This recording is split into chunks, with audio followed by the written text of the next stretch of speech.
A very good morning to one and all.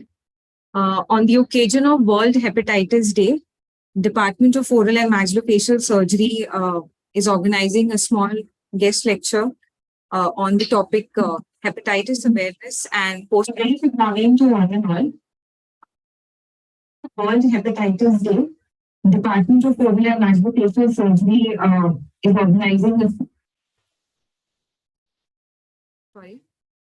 is organizing a guest lecture on hepatitis awareness and post-exposure prophylaxis. So to begin with the function, I request the dignitaries to kindly pay a floral tribute to our patrons and mark the beginning of our today's function. I request our Head of Department, Dr. Seemit Shah sir, Dr. Raul sir, Head of Department of Oral Pathology, ma'am, Dr. Sujata Muneshwar, she's the guest speaker for today's function, to kindly come forward and pay a floral tribute to our patrons.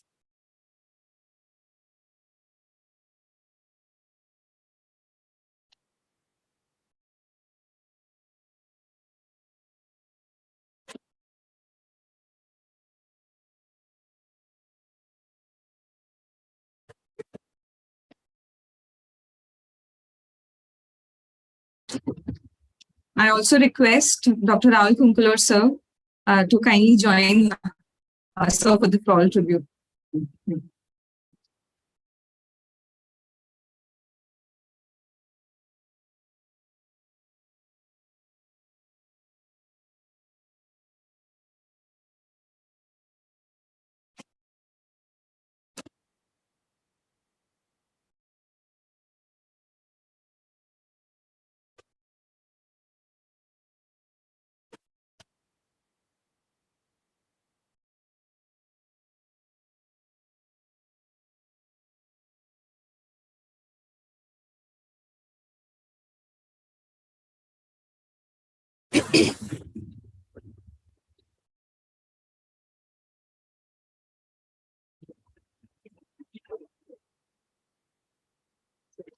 I request our Head of Department, Shah sir, to kindly welcome our today's speaker with a bouquet.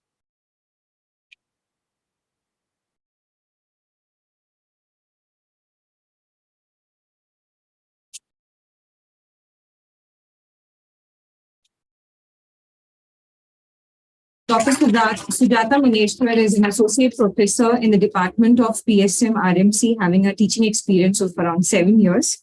I also request sir to give a bouquet and welcome Dr. Raul Kunkulur sir.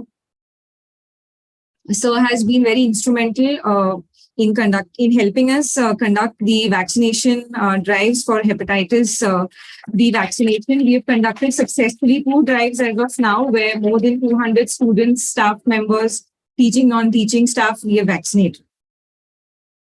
So 20th April is celebrated as Hepatitis Day, and the theme for this year by WHO is bringing hepatitis closer to you.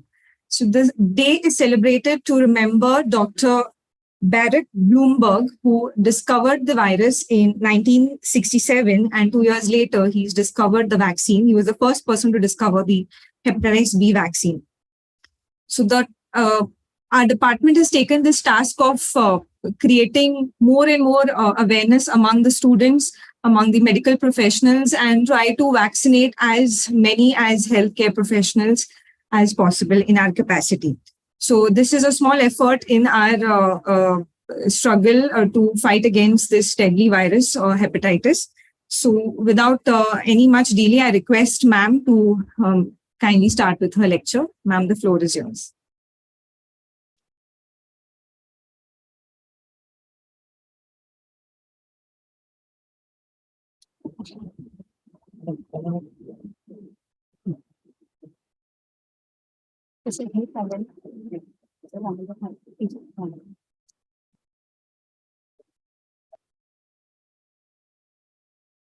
Thank you, Tanvi, and the management department for giving me this opportunity. Hope this lecture would be really beneficial for all the students out here.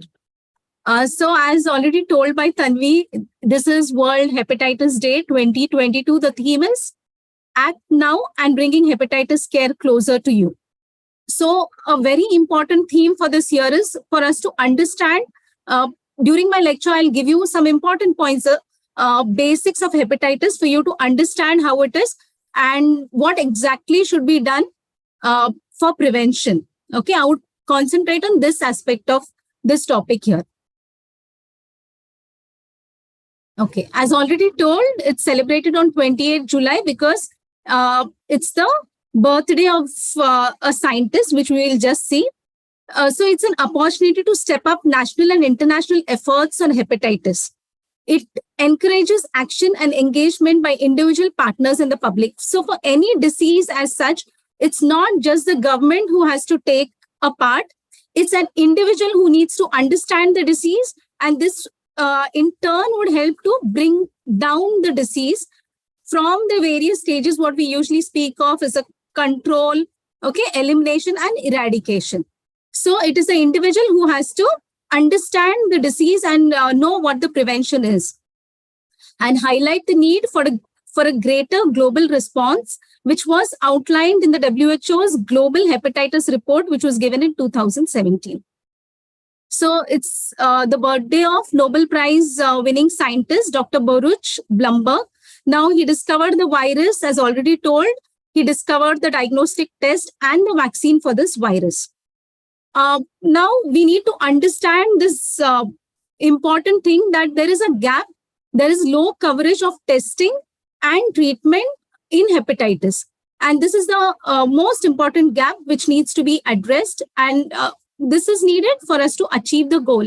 That is the global elimination, what we are planning of by 2030. So some important statistics, that is around 11 lakh deaths per year caused by both hepatitis B and hepatitis C. Okay. And then we have around 94 lakh people who are receiving treatment for chronic hepatitis C virus infections. 10% of people who have chronic infection with hepatitis B virus are diagnosed, and 22% of which receive treatment. And 42% of children globally have access to the birth dose of hepatitis B vaccine. So this statistics, what I'm telling, 42% of children getting the birth dose is a very important statistics, and this would help you in the prevention. Now, first, I'll just give you a very brief idea. I would go very quickly with this part. That is a theory, which I feel most of you might be having this in your academics. So I'll go quickly with this. Viral hepatitis, you need to understand that you have acute and chronic. The short-term hepatitis, which is the body's immune system. Like if the body's immune system clears the virus from the body within 6 months, it would be acute. Beyond that, you can take it as chronic. Now, viral hepatitis, you have different types of viral hepatitis: A, B, C, D, E, and G. Now, A, B, and C, I'll tell you a few important points. You need to understand that A is, it's transmitted feco-orally. And this is how the prevention is, okay? Clean hygiene, the sanitation barrier, what we speak of, that is the way how you're going to prevent it. And B and C, it's the most important because this is the mode of transmission here is, it's bloodborne disease, both of these, okay? It can be sexually transmitted. It can be transmitted from mother to child. And another very important aspect is by exposure to blood, especially because it's very important when it comes to our occupation. By needle pricks and all those, you can have injuries and you are exposed to hepatitis. Fine. Now, another hepatitis are hepatitis E. It's also a waterborne disease. And then the prevention is again feco-oral route. Fine. Hepatitis G, or the delta hepatitis. Now, the importance of this came up because along with hepatitis B, it can cause the most dangerous form. Okay. And the mode and spread is again like hepatitis B, what I told you. It's the bloodborne infection. And why important for us? Because during our work, in our workplace, we can get exposed. Okay. Now, mainly for today's lecture, I would concentrate on hepatitis B. Why? Because I told you hepatitis B and C, are bloodborne, okay, and you have occupational exposure. So these are important. Why concentrating only on hepatitis B is it has prevention. There is no vaccine for hepatitis C. There is vaccine for hepatitis B, which everybody is aware because you've already been vaccinated. Okay. Now, a few statistics regarding hepatitis B. Globally, you have 257 million people who are living with this chronic hepatitis B virus infection. You have 39 people out of these living in Southeast Asia region, okay, which is 2% of the region's total population. So it is estimated that 296,000 people die annually of hepatitis B in this region. So when we were speaking of statistics, we spoke about 11 lakh people dying because of hepatitis B and C. So you can see Southeast Asian region again contributing a huge part, hepatitis B alone, with around close to 3 lakhs. Okay.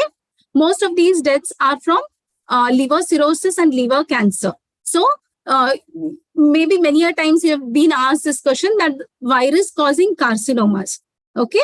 Hepatitis B and C are viruses that cause cancer. Okay. First cirrhosis and then that can go to cancer. So now this is a very important aspect why you should understand that prevention is so important. Okay.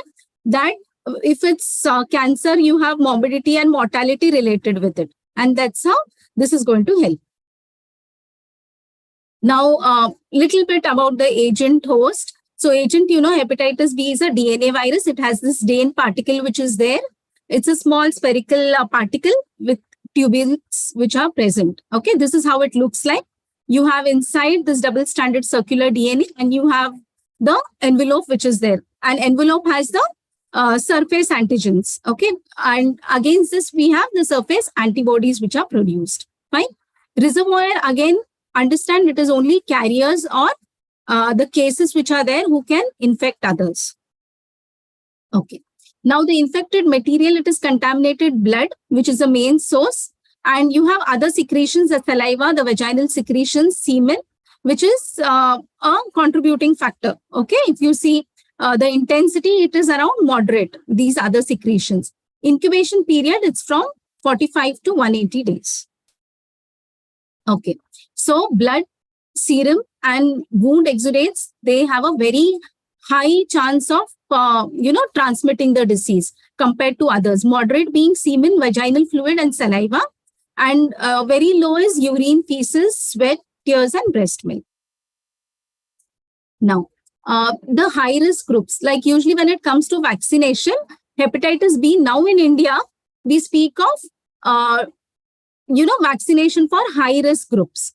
Okay, it's for children, it is like a part of the immunization schedule. But for adults, it is in the high risk group. Compared to the US, where they have immunization for everybody between 15 to 59 years. And above 60, they have included the high risk group. Okay. Now, high risk group, it is the recipients of blood transfusion, healthcare and lab personnel, homosexuals, commercial sex workers, and drug abusers, infants of hepatitis B vaccine carrier mothers, and patients who are immunocompromised.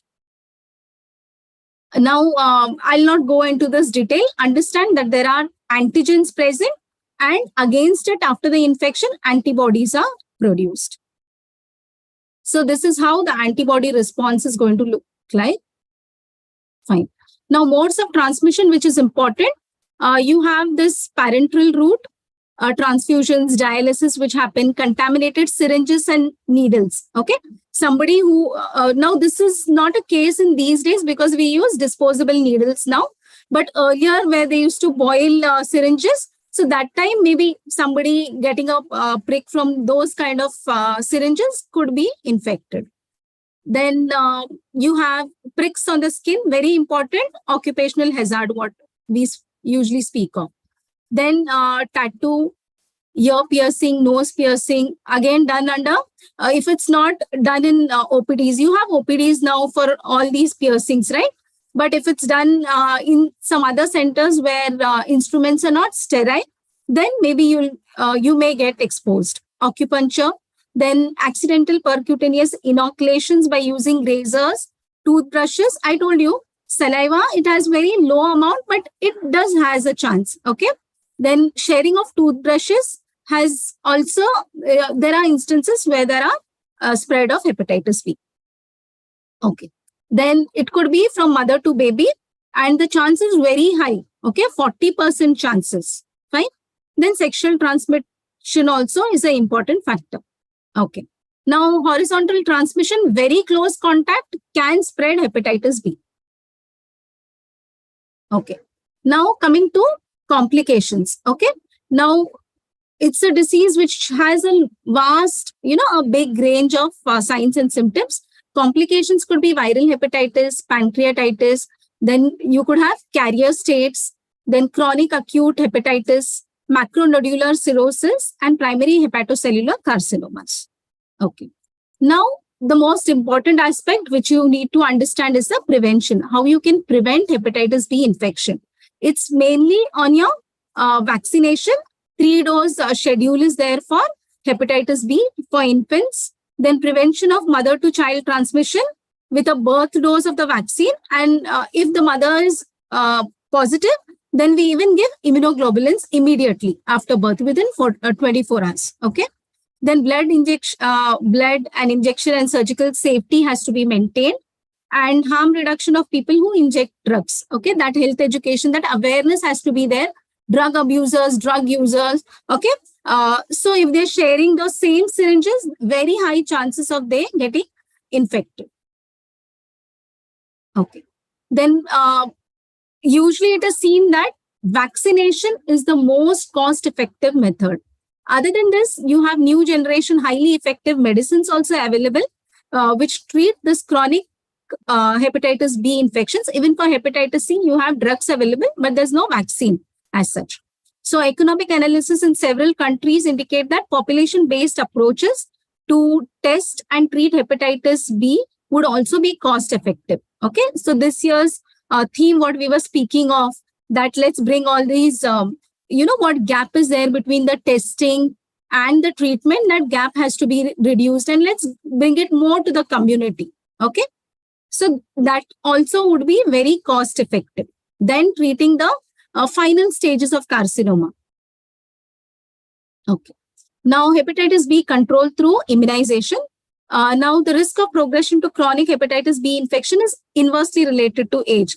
Very younger the age, more chances of they going into the chronic infective stage. Okay. Fine. Now, 95% of healthy infants develop protective antibodies after the primary series of vaccines. So, why this is important? Because once the series of vaccine are done, so what we do in hepatitis B for children is a birth dose is given. Then along with the pentavalent vaccine, the 6, 10 and 14 weeks, we are giving hepatitis B. Okay, so this is the schedule which is used here in India. Once that is done, 95% of these healthy infants, they develop antibodies, and which is sufficient to prevent the disease. Okay. Now, since perinatal or early postnatal transmission is the most important source of chronic disease, we just seen that it is inversely related. Earlier the exposure, more the chronic state. Okay, so this could prevent the chronic state if it is given within 24 hours. Fine. And if it's given late, it's not like it's not effective, but comparatively the percentage would come down. Even if somebody is coming much later, you cannot deny the vaccine. It's better to give the vaccine. Okay. Fine. So in 2016, the World Health Assembly, it passed a resolution to adopt the Global Health Sector Strategy on Viral Hepatitis, which was taken in 2016 to in between this phase to 2021, which set the goal of eliminating viral hepatitis as a public health threat by 2030 by targeting a prevalence of less than 0.1% among children of that year. Okay, by that year. So in India, you could see this is for Southeast Asia. So India, we have birth dose 6, 10 and 14 weeks, which was started in 2007. Fine. Now about the vaccine, you have plasma-derived vaccines. Okay.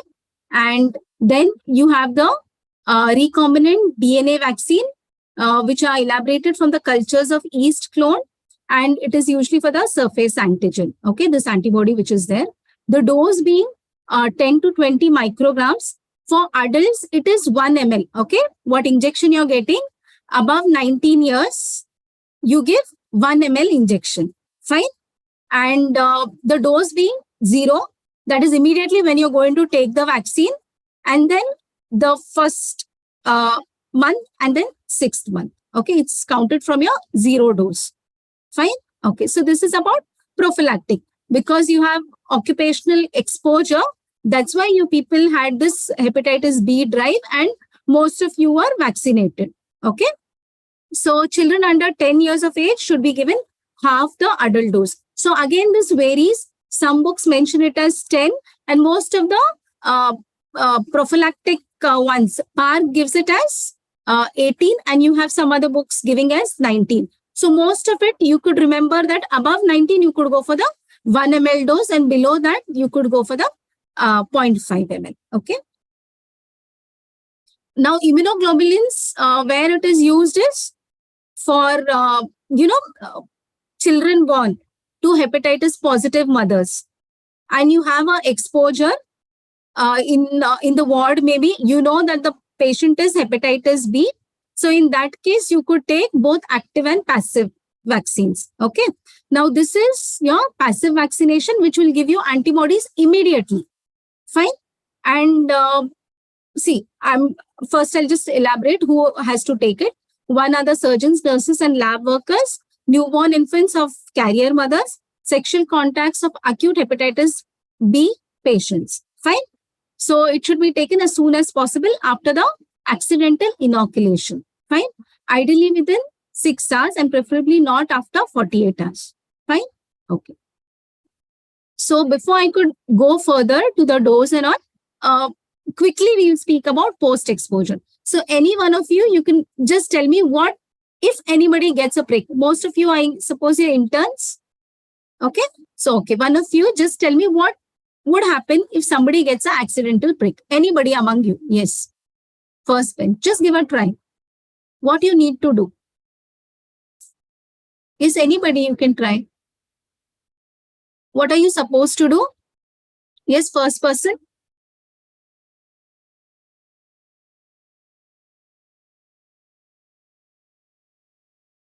Okay.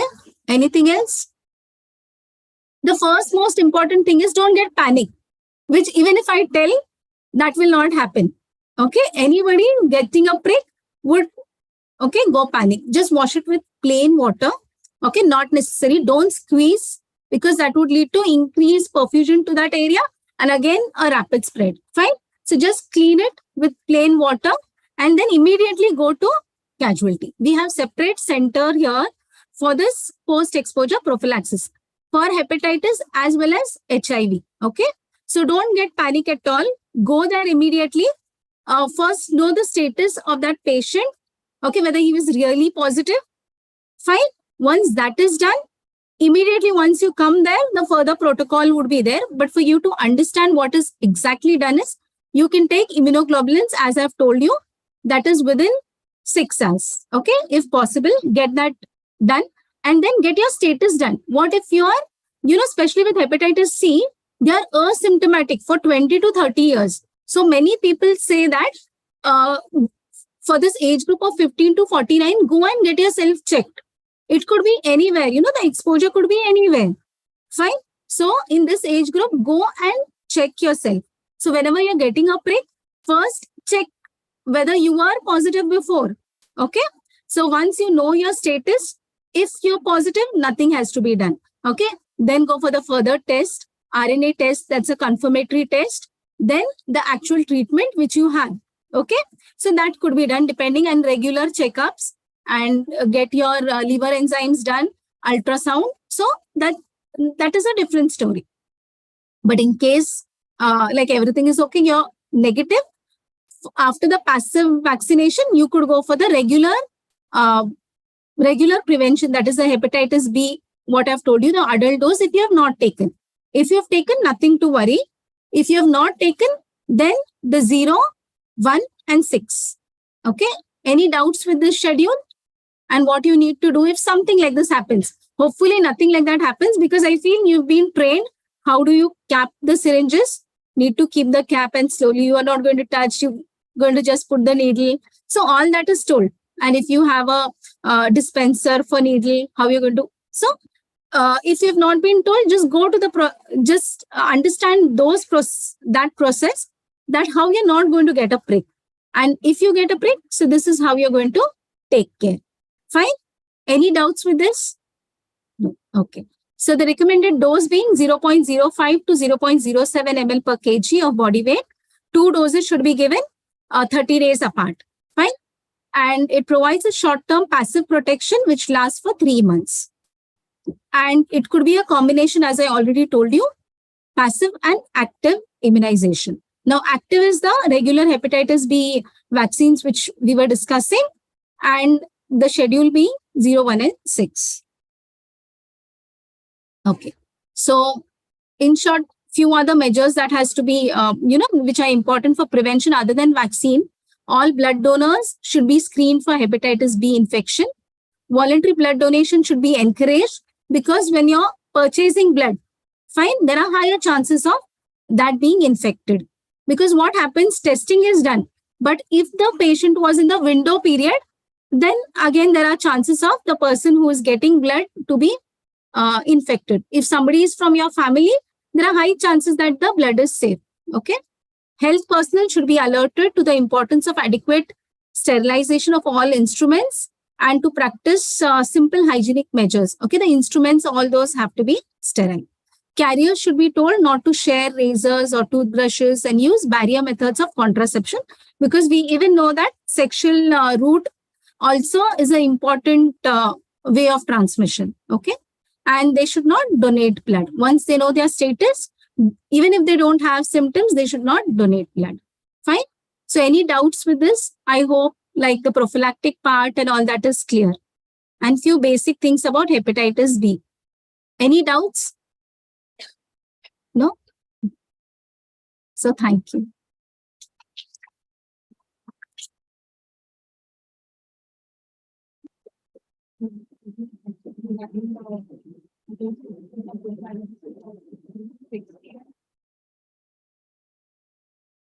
Yeah, any needle pricks in the past, you could share your experiences and what exactly you felt like.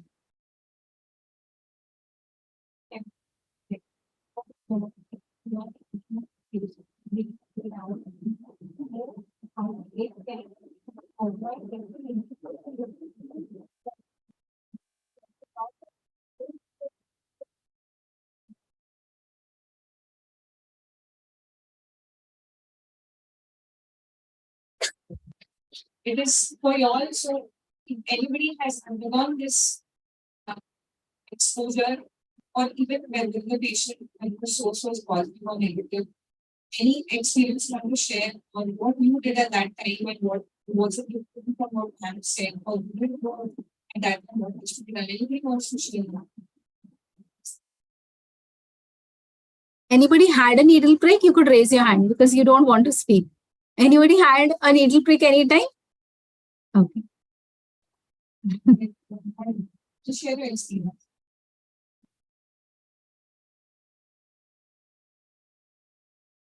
Okay, simple questions. You got panic?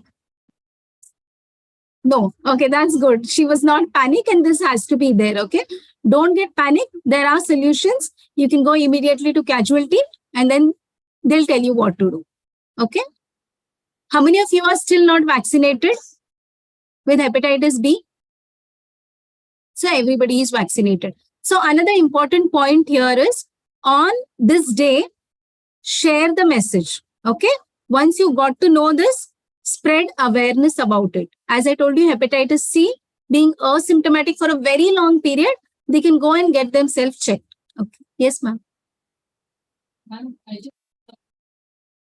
if you miss the dose of 6 months, many times it happens, we take 0 and 1. Okay. And we miss the 6 months. Is what to do. Yes. Many, they don't advise for a reschedule again, ma'am. So you can just continue with that dose that would act as a booster. There are some pharmaceutical companies who just advise 0 and 1 also. Okay, so it could act as a booster. You could take the other dose, left dose. We can take that. Yes. Okay. Once we finish that 0, 1, and 6, Okay. it will give you immunity for Uh, how many years? they- If you want to repeat. They usually speak about 30 years, ma'am. Okay, it's going to help you for 30 years. And again, there are books which will differ. Some say it is lifelong and some 30 years. So after that, it could be repeated. There's no harm in taking the vaccine. Same schedule. Yes, 0, 1, and yes. That is the schedule. Okay, okay.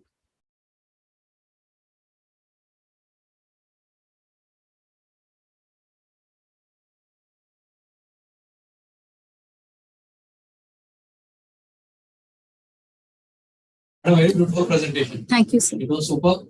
Lots of information, vital information that is needed actually. Lots of brushing sessions are needed like this. The presentation really, so it should be taken very positive. These people are waiting for me to speak, but I'm speaking up not everything. Super presentation.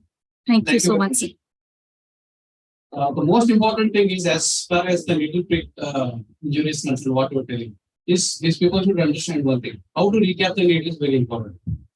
Okay, it doesn't happen just by listening. You people have to practice. Whenever somebody is practicing in oral surgery, it has to be done with one hand, two hands, how to hold. All this minor information is very important. It is mainly to what Madam has presented is mainly for the prevention of all these things. Okay. Needle pricks, I don't know how many have suffered. Definitely they have suffered. They don't want to tell. They are feeling shy here. And 100% they got panic also. But rather than getting panic, what is the next course of action that is important? Thank you very much for the presentation. Thank you, sir. Thank you.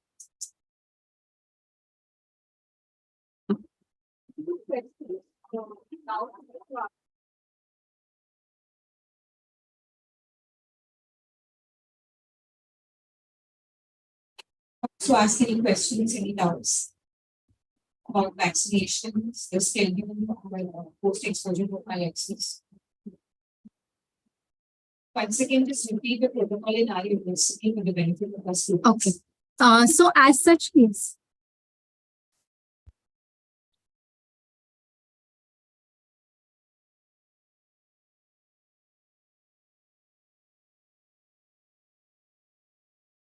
Where did you stay? No, sir, no. That's What are the clinical signs and symptoms that the patients reports who's having hepatitis B? Actually, majority patients don't declare that actually. yes, sir. So is there any signs and symptoms by which we can identify Yes, sir. Yes. they having hepatitis? Okay. I'll just show you the slide.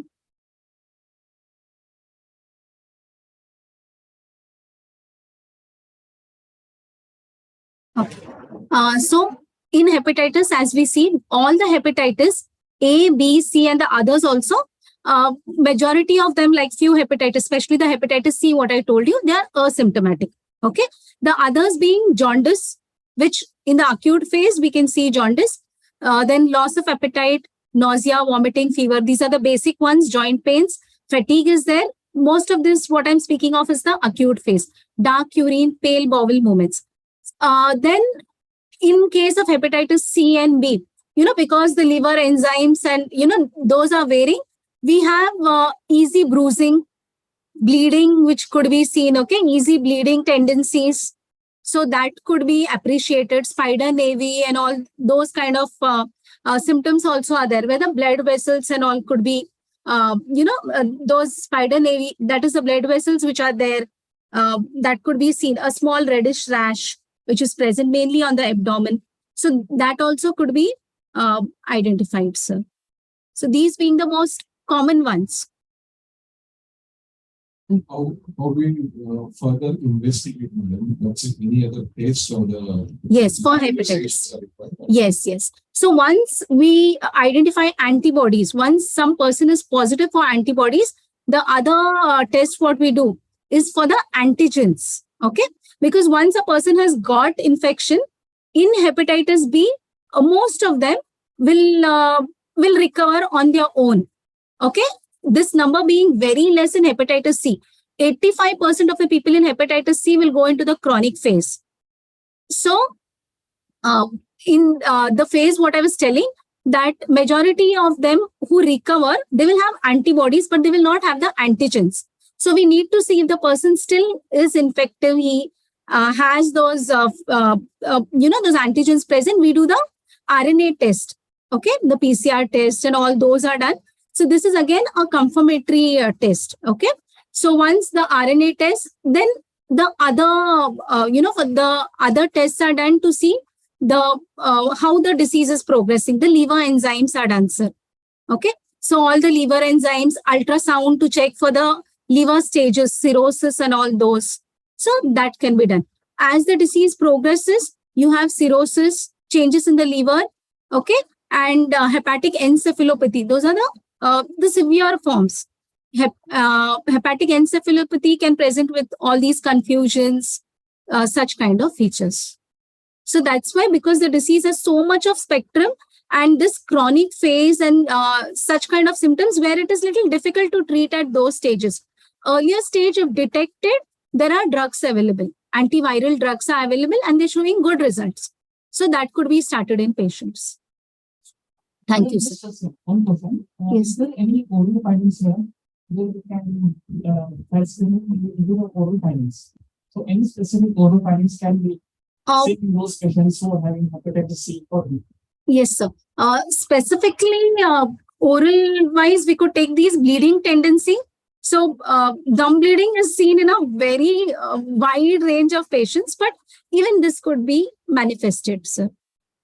Okay. Hepatic changes, the parotid swelling and all those also can be seen. So they are ones.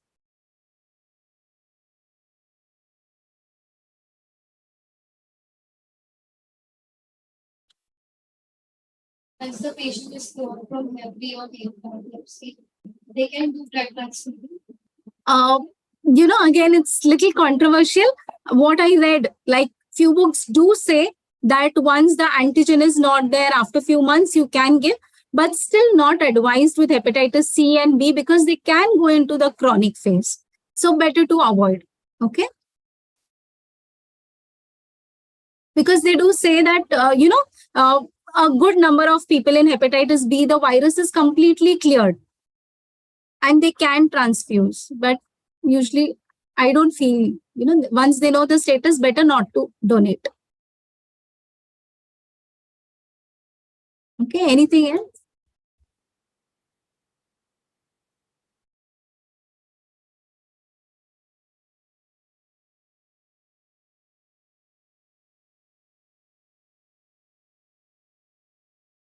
Few take home messages or takeaway messages is create awareness, okay, among your close friends and relatives.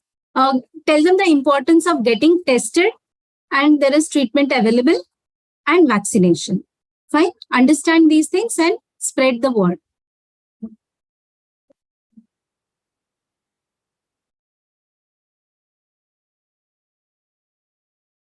I request Harisa to say something. Message to the students. Thank you, ma'am, for such a wonderful talk. Thank you. I hope your information will be very useful to our students. Sorry, I was not able to attend your lecture. I was out for one emergency procedure. And thank you all the audience and all the staff members for joining us here. Thank you.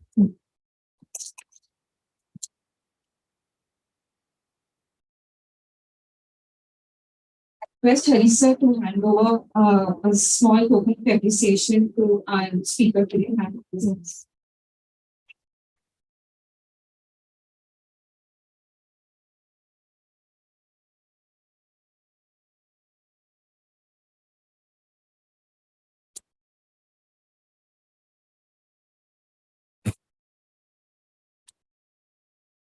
Thank you, ma'am. It was definitely a very knowledgeable and a very interactive session where ma'am explained about the hepatitis B virus, the anatomy and how it works, what are the different clinical features of the infection, and the different types of immunization, active, passive. I hope you have understood the schedule of taking the vaccination, and if there is any needle stick injury, then what is the protocol in our university? You don't have to get panic. You have to just report to the infection control committee of our college, that is the Department of Oral and Maxillofacial Surgery, which is headed by the chairman, Dr. Harish Saluja sir.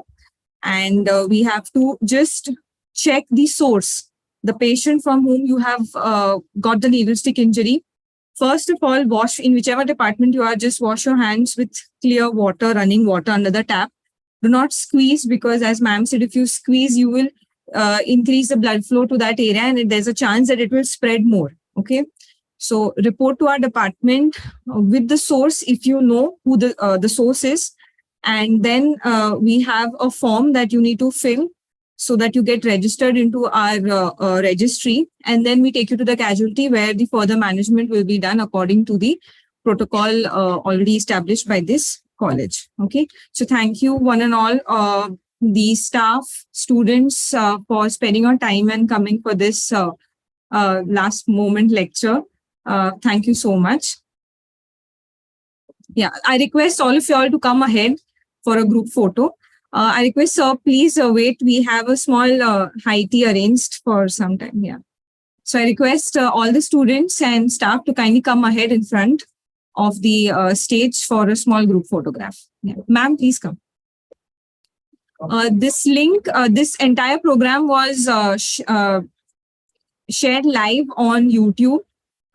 Those who could not come for the function, those who are attending, please tell your friends that they can attend this lecture by watching the video. Okay, the video link will be shared soon. Thank you. I will.